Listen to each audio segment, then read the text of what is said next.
ಜಲಸಂಪನ್ಮೂಲ ಸಚಿವ ರಾಮಲಿಂಗಾರೆಡ್ಡಿ ರಾಜೀನಾಮೆ ಪ್ರಹಸನ ಕೊನೆಗೂ ಅಂತ್ಯವಾಗಿದೆ. ಸಿಎಂ ಡಿಕೆ ಶಿವಕುಮಾರ್ ರಾಜೀನಾಮೆ ಅಂಗೀಕರಿಸಲು ಒಪ್ಪದ ಕಾರಣ ರಾಮಲಿಂಗಾರೆಡ್ಡಿ ರಾಜೀನಾಮೆಯನ್ನ ವಾಪಸ್ ಪಡೆದಿದ್ದಾರೆ. ರಾಮಲಿಂಗಾರೆಡ್ಡಿ ಅವರು ರೆಸಿಗ್ನೇಷನ್ ನನಗೆ ವಾಟ್ಸಪ್ ಅಲ್ಲಿ ಕಳಿಸಿರ್ಬೋದು. ನಾನು ರಾತ್ರಿ ಎಲ್ಲ ಮಾಡಿದ್ದೀನಿ. ಯಾವ ಕಾರಣಕ್ಕೂ ನಾವು ರೆಸಿಗ್ನೇಷನ್ ಅಕ್ಸೆಪ್ಟ್ ಮಾಡೋದಿಲ್ಲ. ಅವ್ರ ಹತ್ರ ಮಾತಾಡಿದ್ದೀನಿ, ಎಲ್ಲರೂ ಮಾತಾಡಿದ್ದೀನಿ. ನಾವೇನು ಬೇಕೋ ನಾವು ಇಂಟರ್ನಲ್ ಸಾರ್ಟ್ ಔಟ್ ಮಾಡ್ತೀವಿ. ನಾನು ಯಾವುದೇ ಕಾರಣಕ್ಕೂ ರಾಜೀನಾಮೆ ತಗೊಳ್ಳೋದಿಲ್ಲ ಅಂತ ಸ್ಪಷ್ಟವಾಗಿ ಹೇಳಿಬಿಟ್ರು. ನಾನು ಅಕ್ಸೆಪ್ಟ್ ಮಾಡಲ್ಲಪ್ಪ, ರಾಜೀನಾಮೆ ಯಾವುದೇ ಕಾರಣಕ್ಕೂ ಮಾಡಲ್ಲ. ಇನ್ನೂ 2 ವರ್ಷ ಕಾಲ ಇದೆ, ನೀನು ನಮ್ಮ ಜೊತೆಲಿದ್ದು ಕೆಲಸ ಮಾಡಬೇಕು ಅಂತ ಹೇಳಿದರು. ನಾನು ಉಳಿದಾಗೆ ಈ ಖಾತೆ ಬಗ್ಗೆ ಮುಂದಕ್ಕೆ ಅವರೇ ನೋಡ್ಕೊಳ್ತಾರೆ. ರಾಜೀನಾಮೆ ಅಕ್ಸೆಪ್ಟ್ ಮಾಡಲ್ಲ ಅಂದರೆ ರಿಜೆಕ್ಟೆಡ್ ಅಂತ ಅಷ್ಟೇ, ಇನ್ನೇನೆ. ಜಲಸಂಪನ್ಮೂಲ ಖಾತೆ ಬೇಡ, ಬೆಂಗಳೂರು ಅಭಿವೃದ್ಧಿ ಖಾತೆ ನೀಡಿ ಅಂತ ಪಟ್ಟು ಹಿಡಿದಿದ್ದ ರಾಮಲಿಂಗಾರೆಡ್ಡಿ ಅವರನ್ನ ಮನವೊಲಿಸುವಲ್ಲಿ ಸಿಎಂ ಡಿಕೆ ಶಿವಕುಮಾರ್ ಹಾಗೂ ರಣದೀಪ್ ಸಿಂಗ್ ಸುರ್ಜೇವಾಲಾ ಯಶಸ್ವಿಯಾಗಿದ್ದಾರೆ. 2 ದಿನ ಹರಸಾಹಸ ಪಟ್ಟು ಗೊಂದಲ ನಿವಾರಿಸಿದ್ದಾರೆ.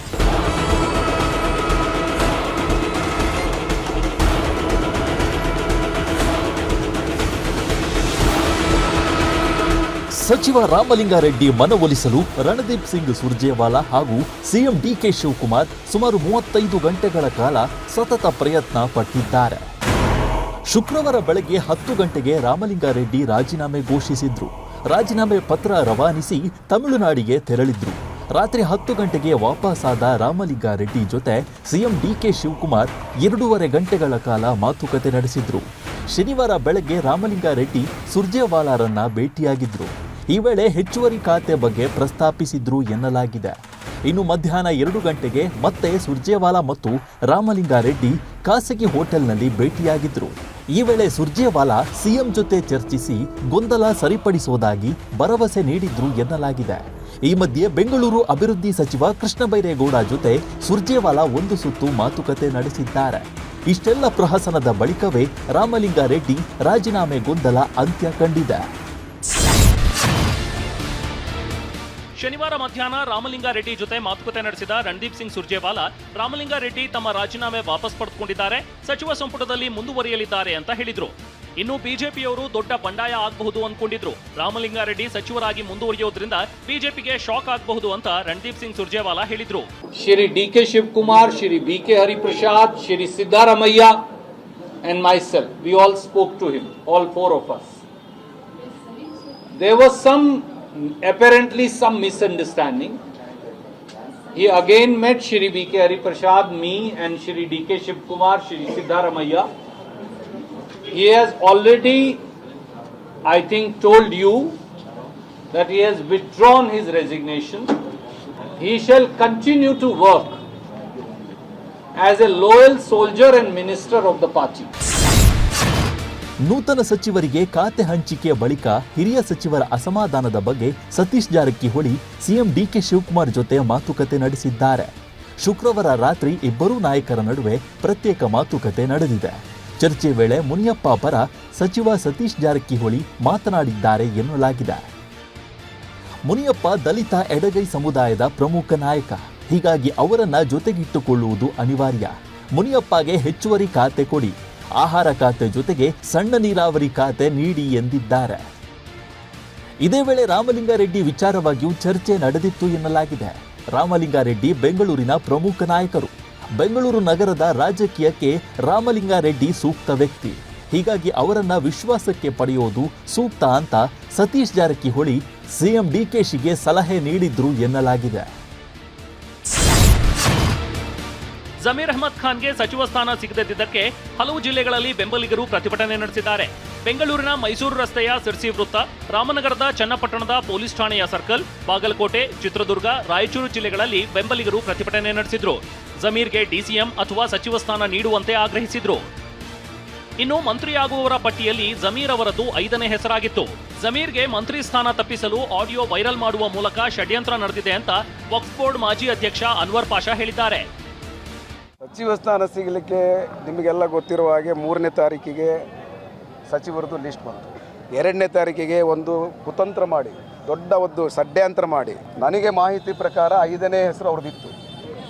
ಯಾವಾಗ 5ನೇ ಹೆಸರು ನೋಡಿ ಅವರಿಗೆ ಆಗದೇ ಇರೋರು ಷಡ್ಯಂತ್ರ ಮಾಡಿ ಅವರ ಮಂತ್ರಿ ಸ್ಥಾನವನ್ನು ತಪ್ಪಿಸ್ಬೇಕು ಅಂತ ಒಂದು ಉದ್ದೇಶದಿಂದ ಆ ಆಡಿಯೋನ್ನು ಅವರು ವೈರಲ್ ಮಾಡಿ. ಏಪ್ರಿಲ್ 9ನೇ ತಾರೀಕಿಗೆ ಚುನಾವಣೆ ಆಯಿತು ದಾವಣಗೆರೆ. ಏಪ್ರಿಲ್ 10ನೇ ತಾರೀಕಿಂದ ಇವರು ವೈರಲ್ ಮಾಡ್ಬೋದಾಗಿತ್ತಲ್ಲ. 2ನೇ ತಾರೀಕಿಗೆ ಮಾಡಿದ್ದಾರೆ ಅಂದರೆ ಅದಕ್ಕೆ ಕಾರಣ ಏನು? ಅದನ್ನು ಮಂತ್ರಿಗಿರಿಯನ್ನು ಇವರಿಗೆ ತಪ್ಪಿಸ್ಬೇಕು, ಅವರಿಗೆ ಪರ್ಸ್ನಲ್ ತೊಂದರೆ ಕೊಡಬೇಕು ಎಂಬ ಒಂದೇ ಕಾರಣದಿಂದ ಇವರು 2ನೇ ತಾರೀಕು ಅದನ್ನು ವೈರಲ್ ಮಾಡಿದರು. ಇತ್ತ ಪಕ್ಷ ಎಲ್ಲರಿಗೂ ಅವಕಾಶ ಮಾಡಿಕೊಟ್ಟಿದೆ. ತಾಳ್ಮೆ, ಪಕ್ಷನಿಷ್ಠೆ, ಪ್ರಾಮಾಣಿಕವಾಗಿದ್ರೆ ಪಕ್ಷ ಅವಕಾಶ ಕೊಟ್ಟೇ ಕೊಡುತ್ತೆ ಅಂತ ಸಚಿವ ಯುಟಿ ಖಾದರ್ ಹೇಳಿಕೆ ನೀಡಿದ್ದಾರೆ. ತಾಳ್ಮೆ, ಪಕ್ಷದ ನಿಷ್ಠೆ, ಪ್ರಾಮಾಣಿಕತೆ, ಬದ್ಧತೆ ಇದು 4 ಇದ್ದರೆ ಕಾಂಗ್ರೆಸ್ ಸರ್ವರನ್ನು ಕೂಡ ಒಂದಲ್ಲೊಂದು ದಿವಸ ಅದು ಗುರುತಿಸಿಕೊಂಡು ಅವರಿಗೆ ಬೇಕಾಗುವ ಅವಕಾಶ ಖಂಡಿತವಾಗಿ ಕೊಟ್ಟೇ ಕೊಡ್ತಾರೆ.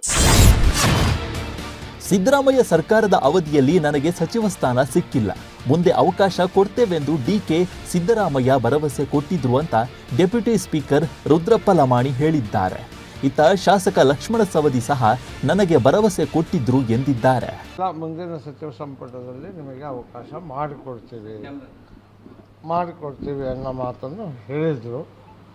ಸ್ವತಃ ಮುಖ್ಯಮಂತ್ರಿಗಳಾದಂಥ ಹಿಂದಿನ ಮುಖ್ಯಮಂತ್ರಿ ಸಿದ್ದರಾಮಯ್ಯ ಅವರು ಹೇಳಿದರು ಮತ್ತು ಡಿ.ಕೆ. ಶಿವಕುಮಾರ್ ಅವರು ನನಗೆ ಚಾರ್ಜ್ ಕೊಡೋ ಸಂಬಂಧ ಕೂಡ ಮಾತಾಡಿದರು. ಆ ಭರವಸೆ ನನಗಿದೆ. ಇನ್ನೂ 18 ಸೀಟ್ ಇನ್ನೂ ಖಾಲಿ ಇದಾವೆ. ಸಚಿವ ಸಂಪುಟ ಮತ್ತೆ ವಿಸ್ತರಣೆ ಆಗುವ ಸಂದರ್ಭದಲ್ಲಿ ಅವಕಾಶ ಮಾಡ್ತಾರೆ. ಹಿಂದಿನ ಮುಖ್ಯಮಂತ್ರಿಗಳಾಗಲಿ ಇವತ್ತಿನ ಮುಖ್ಯಮಂತ್ರಿಗಳಾಗಲಿ ಒಂದು ಭರವಸೆಯನ್ನು ಕೊಟ್ಟಿದ್ದಾರೆ. ಮುಂದಿನ ಸಚಿವ ಸಂಪುಟದಲ್ಲಿ ತಗೊಳ್ತೀವಿ ಅಂತಕ್ಕಂಥ ಮಾತನ್ನು ಹೇಳಿದ್ದಾರೆ. ಮೇಲ್ಗಡೆ ಇರ್ತಕ್ಕಂಥ ವರಿಷ್ಠರು ಕೂಡ ಹೇಳಿದ್ದಾರೆ. ನೋಡೋಣ. ಕೊಪ್ಪಳದಲ್ಲಿ ಶಾಸಕ ರಾಘವೇಂದ್ರ ಇಟ್ನಾಳ್ಗೆ ಸಚಿವ ಸ್ಥಾನ ಕೈತಪ್ಪಿದ ಹಿನ್ನೆಲೆ ಬೆಂಬಲಿಗರು ತೀವ್ರ ಆಕ್ರೋಶ ಹೊರಹಾಕಿದ್ದಾರೆ. ಶಾಸಕ ರಾಘವೇಂದ್ರ ಇಟ್ನಾಳ್ಗೆ ಸಚಿವ ಸ್ಥಾನ ಸಿಗದಿದ್ದಕ್ಕೆ ಕರೆದಿದ್ದ ಪೂರ್ವಭಾವಿ ಸಭೆಯಲ್ಲಿ ಸೋಮವಾರ ಬೃಹತ್ ಪ್ರತಿಭಟನೆ ನಡೆಸಲು ನಿರ್ಧರಿಸಲಾಗಿದೆ. ಇನ್ನು 3 ಬಾರಿ ಸಚಿವರಾಗಿ ಕೆಲಸ ಮಾಡಿರುವ ಕನಕಗಿರಿ ಶಾಸಕ ಶಿವರಾಜ್ ತಂಗಡಗಿಗೆ ಡಿಕೆಶಿ ಕ್ಯಾಬಿನೆಟ್ನಲ್ಲಿ ಸ್ಥಾನ ನೀಡುವಂತೆ ಆಗ್ರಹಿಸಿ ಗಂಗಾವತಿಯ ಶ್ರೀ ಕೃಷ್ಣದೇವರಾಯ ಸರ್ಕಲ್ನಲ್ಲಿ 100 ಬೆಂಬಲಿಗರು ಬೃಹತ್ ಪ್ರತಿಭಟನೆ ನಡೆಸಿದ್ದಾರೆ. ಇತ್ತ ರಾಘವೇಂದ್ರ ಇಟ್ನಾಳ್ ಹಾಗೂ ಬಸವರಾಜ ರಾಯರೆಡ್ಡಿ ಬೆಂಬಲಿಗರಿಂದಲೂ ಬೇಡಿಕೆ ಹೆಚ್ಚಾಗಿದ್ದು ಹೈಕಮಾಂಡ್ಗೆ ಭಾರೀ ತಲೆನೋವು ಶುರುವಾಗಿದೆ. ಕೊಪ್ಪಳ ಮಾತ್ರವಲ್ಲ, ರೋಣ ಶಾಸಕ ಜೆಎಸ್ ಪಾಟೀಲ್ಗೆ ಸಚಿವ ಸ್ಥಾನ ನೀಡುವಂತೆ ಆಗ್ರಹಿಸಿ ಗದಗ ಜಿಲ್ಲೆಯ ನರಗಲ್ನಲ್ಲಿ ಅಭಿಮಾನಿಗಳು ಉರುಳು ಸೇವೆ ಮಾಡಿದ್ದಾರೆ. ರಾಜ್ಯ ರಾಜಕಾರಣದಲ್ಲಿ ಈಗ ಕೌನ್ಸಿಲ್ ಹಾಗೂ ರಾಜ್ಯಸಭೆ ಚುನಾವಣೆಯದ್ದೇ ಸದ್ದು. ವಿಧಾನಸೌಧದ ಸಿಎಲ್ಪಿ ಕಚೇರಿಯಲ್ಲಿ ಸಿಎಂ ಡಿಕೆ ಶಿವಕುಮಾರ್, ಸಿದ್ದರಾಮಯ್ಯ ಸಮ್ಮುಖದಲ್ಲಿ ಕಾಂಗ್ರೆಸ್ ಅಭ್ಯರ್ಥಿಗಳಿಂದ ನಾಮಪತ್ರ ಸಲ್ಲಿಕೆ ಪ್ರಕ್ರಿಯೆ ಭರದಿಂದ ಸಾಗಿದೆ. ರಾಜ್ಯಸಭೆಗೆ ಶುಕ್ರವಾರವಷ್ಟೇ ಮಲ್ಲಿಕಾರ್ಜುನ್ ಖರ್ಗೆ ನಾಮಪತ್ರ ಸಲ್ಲಿಸಿದ್ದಾರೆ. ಶನಿವಾರ ಪವನ್ ಖೇರಾ ಹಾಗೂ ಮನ್ಸೂರ್ ಅಲಿ ಖಾನ್ ಉಮೇದುವಾರಿಕೆ ಸಲ್ಲಿಸಿದ್ದಾರೆ. ಇನ್ನೊಂದು ಕಡೆ ವಿಧಾನ ಪರಿಷತ್ಗೆ ಕೆಪಿಸಿಸಿ ಅಧ್ಯಕ್ಷ ಡಿಕೆ ಹರಿಪ್ರಸಾದ್, ಪಿವಿ ಮೋಹನ್, ತಿಪ್ಪಣ್ಣ ಹಾಗೂ ಶಿವಣ್ಣ ನಾಮಪತ್ರ ಸಲ್ಲಿಸಿದ್ದು, ಸೋಮವಾರ 5ನೇ ಅಭ್ಯರ್ಥಿ ವಿನಯ್ ಕಾರ್ತಿಕ್ ನಾಮಪತ್ರ ಸಲ್ಲಿಸಲಿದ್ದಾರೆ. ಇತ್ತ ಮಂಡ್ಯದ ಮಾಜಿ ಸಂಸದೆ ಸುಮಲತಾ ಅಂಬರೀಶ್ ತಮ್ಮ ರಾಜಕೀಯ ಅಸ್ತಿತ್ವಕ್ಕಾಗಿ ಹರಸಾಹಸ ಪಡುತ್ತಿದ್ದಾರೆ. 2 ವರ್ಷದಿಂದ ಪಕ್ಷದ ಚಟುವಟಿಕೆಯಲ್ಲಿ ಭಾಗಿಯಾಗದ ಸುಮಲತಾ ಕಳೆದ ಲೋಕಸಭೆ ಚುನಾವಣೆಯಲ್ಲಿ ವರಿಷ್ಠರ ಭರವಸೆ ಮೇರೆಗೆ ಕ್ಷೇತ್ರ ತ್ಯಾಗ ಮಾಡಿದ್ರು. ಇದೀಗ ಸುಮಲತಾ ಅವರನ್ನ ಬಿಜೆಪಿ ಕಡೆಗಣಿಸಿದೆ ಎನ್ನುವ ಅಸಮಾಧಾನ ಬೆಂಬಲಿಗರಲ್ಲಿದೆ. ಹೀಗಾಗಿ ಸುಮಲತಾ ಅವರನ್ನ ರಾಜ್ಯಸಭೆಗೆ ಆಯ್ಕೆ ಮಾಡಬೇಕು ಅಂತ ಬೆಂಬಲಿಗರು ಬಿಜೆಪಿ ರಾಜ್ಯಾಧ್ಯಕ್ಷ ಬಿವೈ ವಿಜಯೇಂದ್ರ ಅವರಿಗೆ ಮನವಿ ಸಲ್ಲಿಸಿ ಒತ್ತಡ ಹೇರುತ್ತಿದ್ದಾರೆ. ಡಿಕೆ ಶಿವಕುಮಾರ್ ಮುಖ್ಯಮಂತ್ರಿಯಾಗಿ ಅಧಿಕಾರ ಸ್ವೀಕರಿಸಿದ ಬಳಿಕ ಇದೇ ಮೊದಲ ಬಾರಿಗೆ ಗಂಗಾಧರ ಅಜ್ಜಯ್ಯನ ಸನ್ನಿಧಿಗೆ ಭೇಟಿ ನೀಡಿ ವಿಶೇಷ ಪೂಜೆ ಸಲ್ಲಿಸಿದ್ದಾರೆ. ತುಮಕೂರು ಜಿಲ್ಲೆ ನೊಣವನಕೆರೆಯ ಕಾಡಸಿದ್ದೇಶ್ವರ ಮಠಕ್ಕೆ ಭೇಟಿ ನೀಡಿದ ಸಿಎಂ ಕಾಡಸಿದ್ದೇಶ್ವರ ಗವಿಯಲ್ಲಿ 20 ನಿಮಿಷ ವಿಶೇಷ ಪೂಜೆ ಸಲ್ಲಿಸಿದರು. ಈ ವೇಳೆ ಸಿಎಂ ಹಾಗೂ ಶ್ರೀಗಳಿಗೆ ಮಾತ್ರ ಪ್ರವೇಶ ನೀಡಲಾಗಿತ್ತು. ಗದ್ದುಗೆಯಿಂದ 100 ಮೀಟರ್ ದೂರದಲ್ಲಿರುವ ಗವಿ ಬಳಿ ಪೊಲೀಸರು ಸರ್ಪಗಾವಲು ಹಾಕಿದ್ರು. ಈ ಬಂದೋಬಸ್ತ್ ನಡುವೆ ಸಿಎಂ ವಿಶೇಷ ಪೂಜೆ ಸಲ್ಲಿಸಿದರು. ಕಾಡಸಿದ್ದೇಶ್ವರ ಮಠದ ಭೇಟಿಗೂ ಮುನ್ನ ತುರುವೇಕೆರೆ ತಾಲೂಕಿನ ಮಲ್ಲಘಟ್ಟ ಕೆರೆ ಕಾಮಗಾರಿ ವೀಕ್ಷಿಸಿದರು. ಕೆರೆ ತಟದಲ್ಲೇ ಇರುವ ಗಂಗಾಧರನ ದರ್ಶನ ಪಡೆದರು. ಈ ವೇಳೆ ಶಿವಯೋಗೀಶ್ವರ ಶ್ರೀಗಳು ಕೂಡ ಜೊತೆಗಿದ್ದರು.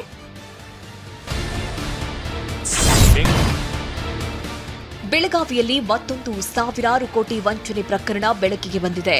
Aditya Raj capital private limited company ವಿರುದ್ಧ ಎಫ್ಐಆರ್ ದಾಖಲಾಗಿದೆ. 3 ಕಂಪನಿ ಸೀಸ್ ಮಾಡಲಾಗಿದ್ದು 6 ಜನರ ವಿರುದ್ಧ ಟಿಳಕವಾಡಿ ಪೊಲೀಸ್ ಠಾಣೆಯಲ್ಲಿ ದೂರು ದಾಖಲಾಗಿದೆ. ಸಹಕಾರ ಇಲಾಖೆ ಸಹಾಯಕ ನಿಬಂಧಕ ಜಬೀಉಲ್ಲಾ ದೂರು ಆಧರಿಸಿ Adityaraj capital private limited company, Adityaraj commodities private limited company, Adityaraj security private limited company, Balika Balaraj Mane ಸೇರಿ 6 ಜನರ ವಿರುದ್ಧ ಕೇಸ್ ದಾಖಲಾಗಿದೆ. ಈ ಕಂಪನಿಗಳಲ್ಲಿ ಸುಮಾರು 3,000 ಗ್ರಾಹಕರು ಹೂಡಿಕೆ ಮಾಡಿದ್ದು 4 ಬ್ಯಾಂಕ್ ಖಾತೆಗಳಲ್ಲಿ ಒಟ್ಟು 211 ಕೋಟಿ ರೂಪಾಯಿ ಜಮೆ ಮಾಡಲಾಗಿದೆ. ಈ ಕಂಪನಿಗಳು 1 ಲಕ್ಷಕ್ಕೆ %5 ಬಡ್ಡಿ ಕೊಡ್ತಾ ಇರೋದು ಬೆಳಕಿಗೆ ಬಂದಿದೆ. ದೆಹಲಿಯ ಜಂತರ್ ಮಂತರ್ನಲ್ಲಿ ಕಾಕ್ರೋಚ್ ಜನತಾ ಪಾರ್ಟಿ ನಡೆಸಿದ ಪ್ರತಿಭಟನೆ ಯಶಸ್ವಿಯಾಗಿದೆ. ಸಿಜೆಪಿ ಪಕ್ಷದ ಸಂಸ್ಥಾಪಕ ಅಭಿಜಿತ್ ದೀಪ್ಗೆ ಕರೆ ಕೊಟ್ಟಿದ್ದ ಪ್ರತಿಭಟನೆಯಲ್ಲಿ ಸಾವಿರಾರು ಮಂದಿ ಪಾಲ್ಗೊಂಡಿದ್ರು. ನೀಟ್ ಪರೀಕ್ಷೆ ಅಕ್ರಮ, ವಿದ್ಯಾರ್ಥಿಗಳ ಆತ್ಮಹತ್ಯೆ ಹಿನ್ನೆಲೆ ಕೇಂದ್ರ ಶಿಕ್ಷಣ ಸಚಿವ ಧರ್ಮೇಂದ್ರ ಪ್ರಧಾನ್ ರಾಜೀನಾಮೆ ಕೊಡಬೇಕು ಅಂತ ಪ್ರತಿಭಟನಾಕಾರರು ಆಗ್ರಹಿಸಿದ್ರು. ವಿಜ್ಞಾನಿ, ಪರಿಸರ ಹೋರಾಟಗಾರ ವಾಂಗ್ಚುಕ್ ಸಹ ದೆಹಲಿಯ ಜಂತರ್ ಮಂತರ್ನಲ್ಲಿ ನಡೆದ ಸಿಜೆಪಿ ಪ್ರತಿಭಟನೆಯಲ್ಲಿ ಭಾಗಿಯಾಗಿದ್ರು. ಶಾಂತ ರೀತಿಯ ಪ್ರತಿಭಟನೆಗೆ ಕರೆ ನೀಡಿದ್ದ ಅಭಿಜಿತ್ ದೀಪ್ಗೆ ಪ್ರತಿಭಟನೆಯಲ್ಲಿ ಪಾಲ್ಗೊಳ್ಳಲು ಅಮೆರಿಕಾದಿಂದ ದೆಹಲಿಯ ವಿಮಾನ ನಿಲ್ದಾಣಕ್ಕೆ ಬಂದಿಳಿದ್ರು. ಏರ್ಪೋರ್ಟ್ನಿಂದ ಹೊರಬರುವಾಗ ಅಂಬೇಡ್ಕರ್ ಅವರ ಆತ್ಮಕಥೆ ಪುಸ್ತಕ ಹಿಡಿದು ಧರ್ಮೇಂದ್ರ ಪ್ರಧಾನ್ ರಾಜೀನಾಮೆ ನೀಡಬೇಕು ಅಂತ ಆಗ್ರಹಿಸಿದ್ರು. Education Minister must resign. 5 students have committed suicide. 2026ನೇ ಸಾಲಿನ ಸಾಮಾನ್ಯ ಪ್ರವೇಶ ಪರೀಕ್ಷೆ ಫಲಿತಾಂಶ ಪ್ರಕಟವಾಗಿದೆ. ಕರ್ನಾಟಕ ಪರೀಕ್ಷಾ ಪ್ರಾಧಿಕಾರದಿಂದ ಸಿಇಟಿ ಫಲಿತಾಂಶ ಪ್ರಕಟಿಸಲಾಗಿದೆ.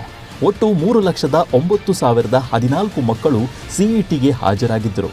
ಈ ಪೈಕಿ 2,92,782 ವಿದ್ಯಾರ್ಥಿಗಳು ಅರ್ಹತೆಯನ್ನು ಪಡೆದಿದ್ದಾರೆ. ಇಂಜಿನಿಯರಿಂಗ್ ವಿಭಾಗದಲ್ಲಿ ಬೆಂಗಳೂರಿನ ಜಯನಗರದ RVPU ಕಾಲೇಜಿನ ವಿದ್ಯಾರ್ಥಿನಿ ತನಿಷಾ ಕಾರ್ತಿಕ್ ರಾಜ್ಯಕ್ಕೆ ಪ್ರಥಮ ಸ್ಥಾನ ಗಳಿಸಿದ್ದಾರೆ. ಸೃಜನ್ ದ್ವಿತೀಯ ಸ್ಥಾನ ಹಾಗೂ ನಿನಾದ್ ವಿಶಿಷ್ಟ ತೃತೀಯ ಸ್ಥಾನ ಪಡೆದಿದ್ದಾರೆ. ಇನ್ನು ವೆಟರ್ನರಿ ವಿಭಾಗದಲ್ಲಿ ಬೆಂಗಳೂರಿನ ಶಿವನಗರದ ಬೇಜ್ ಕಾಲೇಜಿನ ವಿದ್ಯಾರ್ಥಿನಿ ನಯನ ರಾಜ್ಯಕ್ಕೆ ಪ್ರಥಮ ಸ್ಥಾನ ಪಡೆದಿದ್ದಾರೆ. ವೆಟರ್ನರಿ ವಿಭಾಗದಲ್ಲಿ ದ್ವಿತೀಯ ಸ್ಥಾನವನ್ನು ದಾವಣಗೆರೆಯ ಸರ್ MV PU ಕಾಲೇಜಿನ ವಿದ್ಯಾರ್ಥಿನಿ ಅಮೂಲ್ಯ ಗಳಿಸಿದ್ದಾರೆ. ಅಗ್ರಿಕಲ್ಚರ್ ವಿಭಾಗದಲ್ಲಿ ಬೆಂಗಳೂರಿನ ಜಯನಗರದ RVPU ಕಾಲೇಜಿನ ನಿನಾದ್ ರಾಜ್ಯಕ್ಕೆ ಪ್ರಥಮ ಸ್ಥಾನ ಪಡೆದಿದ್ದು, ಧಾರವಾಡದ ಅರ್ಜುನ್ ಸೈನ್ಸ್ ಕಾಲೇಜಿನ ಅನ್ಮೋಲ್ಗೆ 2ನೇ ಸ್ಥಾನ ಹಾಗೂ ಮಂಗಳೂರಿನ ಎಕ್ಸ್ಪರ್ಟ್ PU ಕಾಲೇಜಿನ AS ಸಮಯ್ ತೃತೀಯ ಸ್ಥಾನ ಪಡೆದಿದ್ದಾರೆ.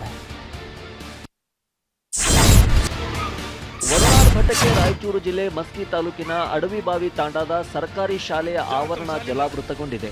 ಪುಸ್ತಕ, ಬ್ಯಾಗ್ ಹಿಡಿದು ನೀರಿನಲ್ಲೇ ವಿದ್ಯಾರ್ಥಿಗಳು ನಡೆದು ಹೋಗುವಂತಾಯಿತು. ಇತ್ತ ಅಬ್ಬರದ ಮಳೆಯಿಂದ ಉತ್ತರ ಕನ್ನಡ ಜಿಲ್ಲೆ ಕಾರವಾರದಿಂದ ಮಲ್ಲಾಪುರ ಗ್ರಾಮಕ್ಕೆ ತೆರಳುತ್ತಿದ್ದ KSRTC ಬಸ್ನಲ್ಲಿ ನೀರು ಸೋರುತ್ತಿತ್ತು. ಪ್ರಯಾಣಿಕರು ಸೀಟ್ನಲ್ಲಿ ಕುಳಿತುಕೊಳ್ಳಲಾಗದೆ ಬಸ್ ಮಧ್ಯದಲ್ಲಿ ನಿಂತುಕೊಂಡು ಹೋಗುವಂತಾಯಿತು.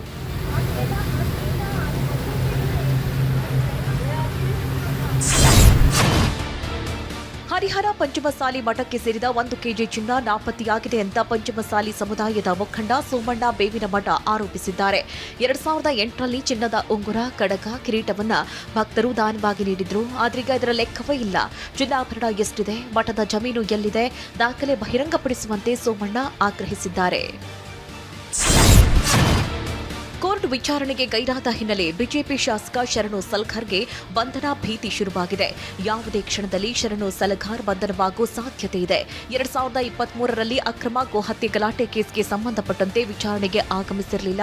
ಹಾಗಾಗಿ ಬೆಂಗಳೂರಿನ 42ನೇ ACJM ಕೋರ್ಟ್ ಜಾಮೀನು ರಹಿತ ವಾರೆಂಟ್ ಜಾರಿಗೊಳಿಸಿದೆ. ಟಿ20 ತಂಡದ ನಾಯಕ ಸ್ಥಾನದಿಂದ ಸೂರ್ಯಕುಮಾರ್ ಯಾದವ್ ಔಟ್ ಆಗಿದ್ದಾರೆ. ಇಂಗ್ಲೆಂಡ್ ಮತ್ತು ಐರ್ಲೆಂಡ್ ವಿರುದ್ಧದ ಟಿ20 ಸರಣಿಗೆ ತಂಡ ಪ್ರಕಟಿಸಲಾಗಿದ್ದು, ಭಾರತದ ಟಿ20 ತಂಡದ ನಾಯಕರಾಗಿ ಶ್ರೇಯಸ್ ಅಯ್ಯರ್ನನ್ನ ಆಯ್ಕೆ ಮಾಡಲಾಗಿದೆ. ಈ ಬಾರಿಯ IPLನಲ್ಲಿ ಆರೆಂಜ್ ಕ್ಯಾಪ್ ಪಡೆದ ವೈಭವ್ ಸೂರ್ಯವಂಶಿ ಕೂಡ ಭಾರತದ ಟಿ20 ತಂಡದಲ್ಲಿ ಸ್ಥಾನ ಪಡೆದಿದ್ದಾರೆ.